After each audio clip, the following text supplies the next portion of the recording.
Good morning everyone, welcome to knowledge account. আমরা দেখব 15th November 2025 এর ডেলি কারেন্ট অ্যাফেয়ার্স, তার সাথে সাথে রিলেটেড স্ট্র্যাটেজিকে। আজকের প্রথম প্রশ্ন, কোভালাম বিচ কতবার পরপর ব্লু ফ্ল্যাগ সার্টিফিকেশন পেয়েছে? কোভালাম বিচ 5বার পরপর ব্লু ফ্ল্যাগ সার্টিফিকেশন পেয়েছে।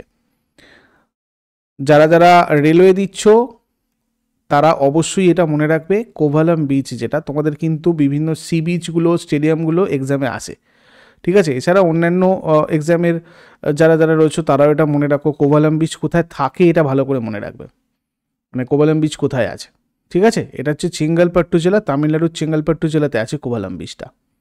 পরপর 5বার এই ইন্টারন্যাশনাল ব্লু ফ্ল্যাগ সার্টিফিকেশনটা পেয়েছে। এই ব্লু ফ্ল্যাগ মানদণ্ডটা নির্ধারণ করে foundation for environmental education, FEE শর্টে। এটা ডেনমার্কের একটা তোমার হচ্ছে প্রতিষ্ঠান, অর্গানাইজেশন। প্রথমবার ব্লু ফ্ল্যাগ সার্টিফিকেশন পেয়েছিল 21 সেপ্টেম্বর 2021-এ। তামিলনাড়ুর প্রথম ব্লু ফ্ল্যাগ সমুদ্র সৈকত এটা। ব্লু ফ্ল্যাগ সার্টিফিকেশন আন্তর্জাতিকভাবে স্বীকৃত ইকো লেভেল, যেটা সমুদ্র সৈকত, মেরিনা, তারপরে মানে টেকসই নৌবাহিনীর পর্যটন অপারেটরদের দেওয়া হয়। তো ডেনমার্ক ভিত্তিক এই ফাউন্ডেশন ফর এনভায়রনমেন্টাল এডুকেশন দ্বারা পরিবেশিত উৎকর্ষতার জন্য এই সার্টিফিকেটটা প্রদান করা হয়, যেখানে জলের গুণমান, সুরক্ষা, পরিবেশগত ব্যবস্থাপনা এবং পরিবেশগত শিক্ষার মতো 33টা মানদণ্ড পূরণ করতে হয়। উড়িষ্যার কোণার্ক উপকূলে অবস্থিত চন্দ্রভাগা সৈকত কেবল ভারতেরই নয়, এশিয়ারও প্রথম সৈকত যেটা ব্লু ফ্ল্যাগ সার্টিফিকেশন স্বীকৃতি পেয়েছে। সম্প্রতি মহারাষ্ট্রের 5টা সমুদ্র সৈকতকে ব্লু ফ্ল্যাগ সার্টিফিকেশন দেওয়া হয়েছে। এটা একটা আন্তর্জাতিক স্বীকৃতি, যেটা পরিষ্কার, নিরাপদ এবং পরিবেশ বান্ধব সৈকতের প্রতীক। আর এই স্বীকৃতি ভারতের আর মহারাষ্ট্রের ইকো ট্যুরিজম প্রচেষ্টাকে আন্তর্জাতিক পর্যায়ে তুলে ধরেছে। আর নতুন অনুমোদিত 5টা সৈকত হচ্ছে শ্রীবর্ধন সৈকত, রায়গড় জেলা; নাগা সৈকত, রায়গড় জেলা; পর্নক সৈকত, পালঘর জেলা; গুয়াগড় সৈকত, রত্নগিরি জেলা; আর লাটগড় সৈকত, রত্নগিরি জেলা। তোমাদের শুধু এই সৈকতগুলো কোন যে মানে রাজ্যে আছে এইটা মনে রাখলেও অনেক, এটা কিন্তু এক্সামে আসে।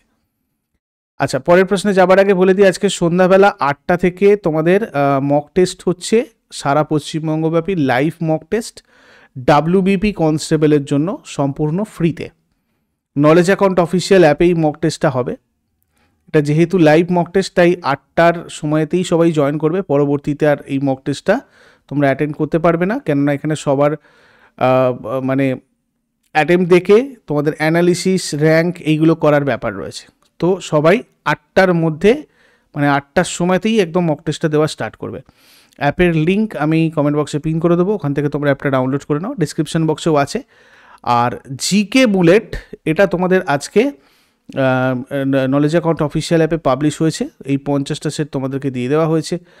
1,500+ কোয়েশ্চেন তোমাদের একদম সাজেস্টিভ যেগুলো করানো হচ্ছিল লাস্ট, এটা তোমাদের WBP, KP, WBSSC এবং যারা যারা WBCS এক্সাম দেবে তাদের ক্ষেত্রেও কিন্তু খুব ইম্পর্ট্যান্ট, ঠিক আছে? খুব ভালো করে এগুলো করে নেবে যারা যারা SSC GD করছো, এই সেটটা। আর তার সাথে সাথে তোমাদের এই যে তোমাদের জিকে ব্যাংক, এই দুটো সেট যদি তোমরা ভালো করে করতে পারো, এই পরীক্ষার জন্য তোমরা অনেক উপকৃত হবে জিকের পোর্শনটা থেকে।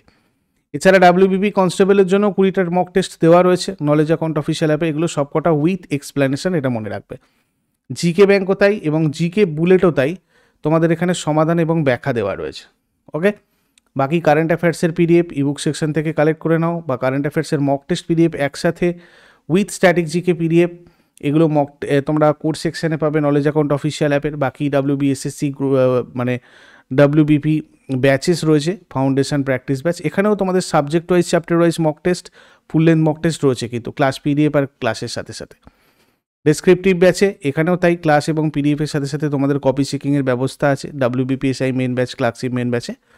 রেলওয়ে এক্সামের জন্য NTPC bullet batch, railway group D foundation batch, এগুলোও তোমরা যুক্ত হতে পারো আমাদের সাথে। SSC ব্যাচও তোমাদের এখানে চলছে। আর আপার প্রাইমারিটা স্টার্ট হচ্ছে 5 নভেম্বর থেকে। আরও বিস্তারিত জানার জন্য এই নম্বরে তোমরা হোয়াটসঅ্যাপ অথবা কল করে নিও। চলে আসবো পরের প্রশ্নে। কোল ইন্ডিয়া এবং DVCর যৌথ উদ্যোগে কোন রাজ্যে নতুন থার্মাল পাওয়ার প্রকল্পটা স্থাপিত হবে?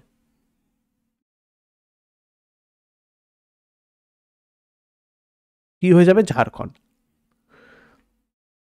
দেখো, কোল ইন্ডিয়া আর দামোদর ভ্যালি কর্পোরেশন মিলে 21,000 কোটি টাকা খরচ করে ঝাড়খণ্ডে 1,600 মেগাওয়াটের একটা বড় থার্মাল পাওয়ার প্ল্যান্ট তৈরি করবে। উদ্দেশ্য হচ্ছে ভারতের শক্তি অবকাঠামো শক্তিশালী করা। দেখো এই সিআইএল মানে কোল ইন্ডিয়া লিমিটেডের ভূমিকা এখানে থাকবে কয়লা সরবরাহ দক্ষতা। ডিবিসির ভূমিকা থাকবে বিদ্যুৎ উৎপাদনের অভিজ্ঞতা। তারপরে ইনভার মিসাইল সম্প্রতি খবরে ছিল, এটা কোন ধরনের মিসাইল? ইনভার মিসাইল, দেখো এটা হচ্ছে তোমার একটা অ্যান্টি ট্যাঙ্ক মিসাইল। প্রতিরক্ষা মন্ত্রক ইনভার অ্যান্টি ট্যাঙ্ক মিসাইল সংগ্রহের জন্য ভারত ডাইনামিক্স লিমিটেডের সাথে একটা চুক্তি স্বাক্ষর করেছে। তো এই প্রতিরক্ষা মন্ত্রক এবং Bharat dynamics limited ইনভার anti tank missile সংগ্রহের জন্য 2,095.70 কোটি টাকার একটা চুক্তি স্বাক্ষর করেছে, যেটা মানে এই মিসাইলগুলো T-90 ট্যাঙ্কের ফায়ার পাওয়ার আর কার্যকারিতা বাড়ানোর উদ্দেশ্যে তৈরি, যেটা ভারতীয় সেনাবাহিনীর সাজোয়া রেজিমেন্টের প্রধান যুদ্ধ ট্যাঙ্ক। এই ইনভার হচ্ছে একটা অত্যাধুনিক লেজার নির্দেশিত অ্যান্টি ট্যাঙ্ক মিসাইল সিস্টেম, যা তার লক্ষ্যবস্তুতে আঘাত করার অত্যন্ত উচ্চ সম্ভাবনার জন্য পরিচিত। তারপর 2027 সালে জাতিসংঘ জলবায়ু পরিবর্তন সম্মেলন আয়োজক হিসেবে কোন দেশকে নির্বাচিত করা হয়েছে? ইথিওপিয়াকে নির্বাচিত করা হয়েছে। COP32 আয়োজক দেশ মনে রাখবে ইথিওপিয়া 2027। স্থান আদিস আবাবা, তোমার মানে হচ্ছে আদিস আবাবাতে হবে ইথিওপিয়ার। আর ব্রাজিলে অনুষ্ঠিত COP30 এটা ঘোষণা করা হয়েছে, ঘোষণা করেছেন এই COP30 প্রেসিডেন্ট আন্দ্রে কোরিয়া দোলাগো। 2025 সালে যে COP30টা মানে কনফারেন্স অফ দ্য পার্টিস, এই কপের ফুল ফর্ম। তো এই সম্মেলনটা ব্রাজিলের বেলেম শহরে অনুষ্ঠিত হয়েছিল এবং আজারবাইজান ছিল তার আগেরটার আয়োজক, মানে COP29 আয়োজক। ঠিক আছে, এই COP হচ্ছে মানে কনফারেন্স অফ টি পার্টিস হচ্ছে একটা বার্ষিক জাতিসংঘের জলবায়ু পরিবর্তন সম্মেলন, যেখানে দেশগুলো বিশ্ব উষ্ণায়ন মোকাবিলায় মানে কি কি করা যায় না যায়, কি কি পদক্ষেপ নেওয়া যায় না যায় সেই সব নিয়ে আলোচনা করে।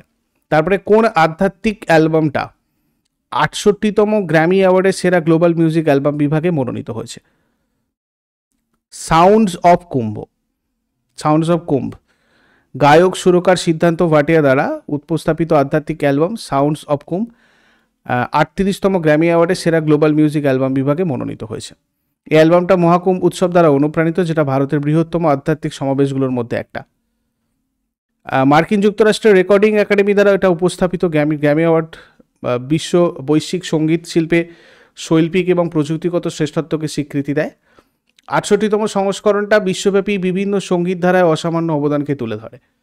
তারপরে ডিফলিম্পিক্স 2025-এ ভারতের পতাকা বাহককে? জার্লিন জয়ারাতসগান। জার্লিন জয়ারাতসগান ইনি ডিফ অলিম্পিক 2025-এ ভারতের হয়ে পতাকা বহন করেছেন। এটা টোকিওতে হয়েছে। ভারতের ব্যাডমিন্টন তারকা ইনি জার্লিন জয়ারাতসগান। এটা তার তৃতীয় ডিফ অলিম্পিক্সে অংশগ্রহণ। 21 বছর বয়সী মাদুরাইয়ের মেয়ে ইনি, 3বারের ডিফ অলিম্পিক্স স্বর্ণজয়ী এবং 2022 সালে প্রথম ভারতীয় মহিলা ডিপ অলিম্পিয়ান হিসেবে অর্জুন পুরস্কার পেয়েছিলেন। তারপরে ইনফোসিস প্রাইজ 2025 কতগুলো ক্ষেত্রে দেওয়া হয়?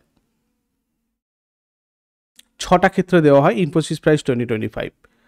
40 বছরের নিচে থাকা তরুণ গবেষকদের জন্য একটা সম্মানজনক আন্তর্জাতিক পুরস্কার। এটা 6টা ক্ষেত্রে দেওয়া হয়: অর্থনীতি, ইঞ্জিনিয়ারিং ও কম্পিউটার সায়েন্স, মানবিক সমাজবিজ্ঞান, লাইফ সায়েন্স, গণিত, পদার্থবিজ্ঞান।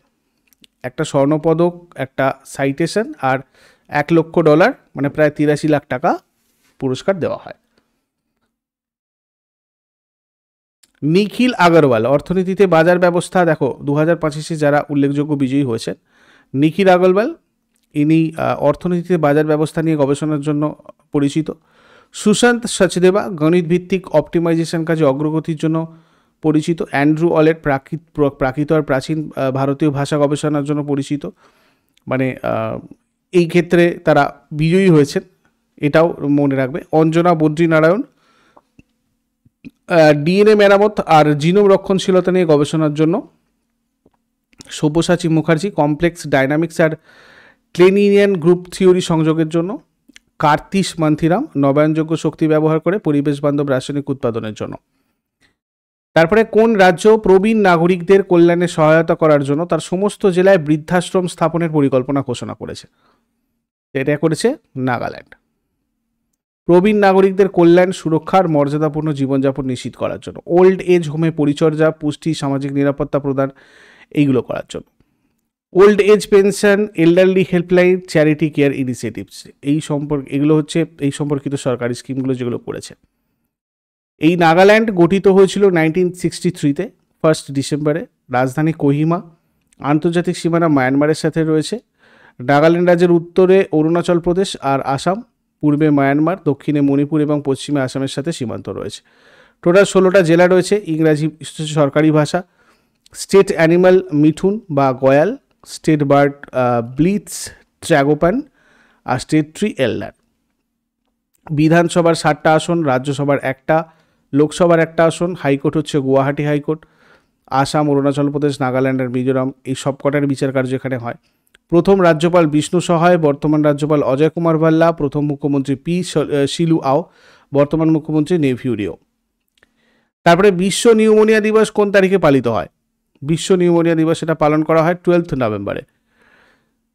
নিউমোনিয়ার প্রতি বিশ্বব্যাপী সচেতনতা বৃদ্ধির জন্য। মূল বার্তা: নিউমোনিয়ার উপসর্গ, কারণ আর চিকিৎসা সম্পর্কে সচেতনতা বৃদ্ধি আর সরকার ও স্বাস্থ্য সংস্থার প্রচেষ্টা জোরদার করা। তারপরে বিম রেন এর প্রথম দ্বিবার্ষিক সম্মেলন কোথায় অনুষ্ঠিত হচ্ছে? এটা হয়েছে অ্যাকচুয়ালি কোচিতে, ঠিক আছে। বিম রেন, বাইএনিয়াল বিম রেন কনফারেন্স প্রথম, এটা কোচিতে হয়েছে। BIMSTEC India men in research network, এটার ফুল ফর্ম। তো এটা শুরু করেছে ভারতের পররাষ্ট্র মন্ত্রণালয় 2024-এ। ব্লু ইকোনমি সহযোগিতা জোরদার, সমুদ্র গবেষণা, ইকোসিস্টেম সুরক্ষা, বিমস্টেক দেশগুলোর গবেষণা প্রতিষ্ঠানগুলোকে এক নেটওয়ার্কে যুক্ত করা, এগুলো হচ্ছে এটার উদ্দেশ্য। এই বিমস্টেক 1997-এ প্রতিষ্ঠিত হয়। এর হেডকোয়ার্টার বাংলাদেশের ঢাকাতে রয়েছে। 7টা মেম্বার কান্ট্রি রয়েছে: Bangladesh, Bhutan, India, Myanmar, Nepal, Sri Lanka and Thailand. Secretary general Indramani Pandey, ইন্ডিয়ার। আগের দিন হোমওয়ার্কগুলো দেখে নাও। স্বাভাবিক মানবদেহে মোট রক্তের পরিমাণ হচ্ছে প্রায় 5 লিটার। আর গান পাউডার প্রস্তুতিতে কোন রাসায়নিকটি ব্যবহৃত হয়? এটা হয়ে যাবে তোমার পটাশিয়াম নাইট্রেট, সালফার আর কাঠকয়লা। আর আজকে তোমাদের জন্য প্রশ্ন থাকবে, লাল রক্তকণিকার জীবনকাল কত? আর মানুষের চোখের অশ্রুতে কোন এনজাইম থাকে যেটা জীবাণু ধ্বংস করে? শেষকালে কমেন্টে জানাও। চট করে আগের দিনেরগুলো কুইক রিভাইজ করে নেব। যারা যারা লাইভে রয়েছে অ্যান্সার করার চেষ্টা করো। 14 নভেম্বর 2025 কোয়েশ্চেন্স কি? ষষ্ঠ ভারত ভিয়েতনাম সামরিক মহড়া কোথায় অনুষ্ঠিত হচ্ছে?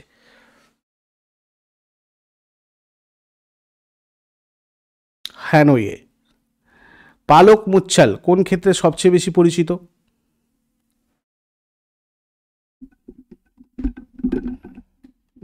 গায়ক।